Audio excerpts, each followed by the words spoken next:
the youth are just focused and they are so distracted with their phones. They don't have time. The youth don't have time to read their Bible. They don't have time to pray. They don't even think of having a quiet time or a separate time with God. That's true. Psalm 91 verse 1, say, he that dwelleth in the sacred place of the Most High shall abide under the shadow of the Almighty. Without someone dwelling, how can the person be impacted? How can the person grow spiritually? How can the person know God personally? So please, sir, what advice you have to give to the youth out there that are struggling? Because among them, there are still some that desire to know God.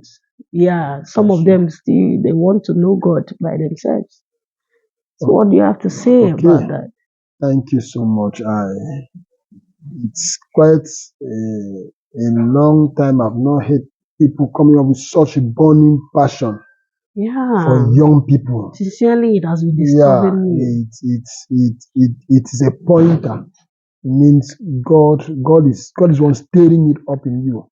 Okay, Bible said in the beginning was the Word, and the Word was with God, and the Word was God. Yes. What you are saying, you've asked the question and you've also brought out the answer.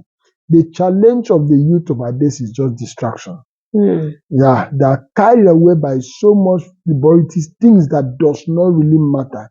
If youths like Joseph of those days were like this, I don't think he would have overcome that temptation that came to him. I don't think he would have overcome. It's true. If the youth like the three Hebrews were not focused like the youth of today, they would have bowed to whatever was before them. So I think the long and the short is that the youth of our days are not only are they distracted, they're overwhelmed with distraction. Oh my God. A young person that has not known God for himself yet wants to travel outside the country, want to drive a car, want to have this and have that. These things are distraction. It's true. I think that's why a youth said, forgetting the thing that the end. He said, Paul, that was Apostle Paul. He said, Paul, I press forward towards the mark. The youths are not pressing forward.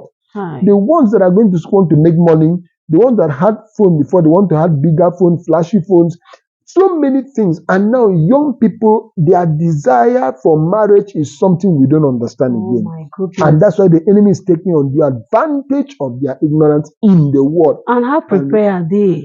That's what I'm saying. The enemy is taking on the advantage of their ignorance of God and the word. They are not even prepared for their marriage. They don't even know what is there. They think it's just about having a name, wearing a ring, having a legal intercourse, which is not true. It is not satisfactory. So the challenge is just this distraction. That's why I said you've said it, you've answered. The challenge of the youth of our days, my sister, is distraction. Phones, social media, all of them. It's not a bad thing to use your phone. No, it's not. They have time for God. Exactly. That's why I quoted that John 1. He said, in the beginning was the word. Where is the word? In the beginning is social media. In the beginning now is this and that. And sorry, I forgot to tell you, fashion has also dealt with the youth of our day so much. It's true. That when they see someone wearing dress up from head to toe, they don't know what the person is doing to achieve that they want. So by the time you go there and you cannot, then you must do what they are doing to get what they have. It's true. So that's I said, the beginning and the end is what you said, distraction. Right. God help us. And that's why prayer, if you organize a prayer in church and invite youth, you see them outside with their phones. It is when they want to take place and worship, you see them come inside. So distraction has eaten deep into the life of our youth. Okay, so please, sir, what's the solution? What advice? Just one or two word of advice. The advice is, I don't know if I should use I don't know if I should use, because I don't know if I should use the church fathers or the mothers or families. Okay. We should trace their steps back. But the best way how to do it, I don't know, but I know that is one thing we need to point them back to the word. We need to point them back to prayers. We need to point them back to God. To the word of God. To the word of God.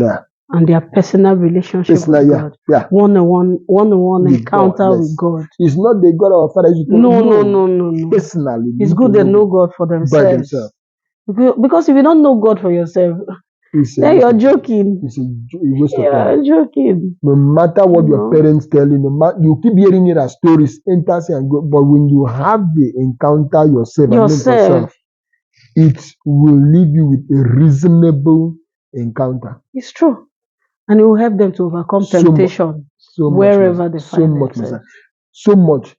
Like you mentioned temptation, even in schools now, when they're going to school, lecturers are there to like temptation, co-students are there. So if they don't know God, how can they say resist? Like Jesus said, I cannot do this evil. It was because Joseph knew God. That's why I said, I cannot do this thing because it's a sin against my God. Yes. If they don't know God, how will they say no to those things? So they need to know God for themselves. Know God for themselves. Okay. Thank you so much. I really appreciate it. It's a pleasure. God bless you, sir. Amen.